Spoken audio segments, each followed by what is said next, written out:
Ever wondered why waterfall projects succeed or completely fall apart? In today's video, we break down the role of a business analyst in waterfall projects, step by step, phase by phase.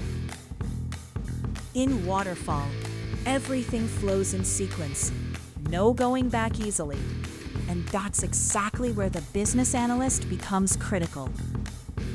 In waterfall, the business analyst is the bridge between business needs and technical execution. Get it right early or pay later. This is where the BA does the heavy lifting. Requirement elicitation, stakeholder interviews, workshops, documentation. In waterfall, documentation is everything. One mistake here can cost weeks later. The BA doesn't disappear after requirements.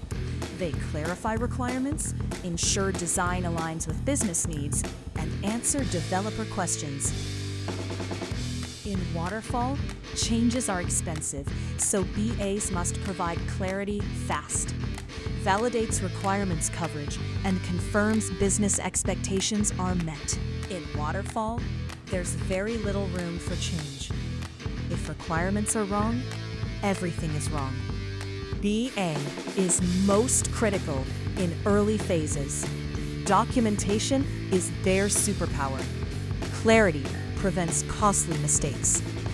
In waterfall, the business analyst doesn't just gather requirements. They define the success of the entire project. Want to become a great business analyst? Subscribe to BA Bix for simple, real-world explanations.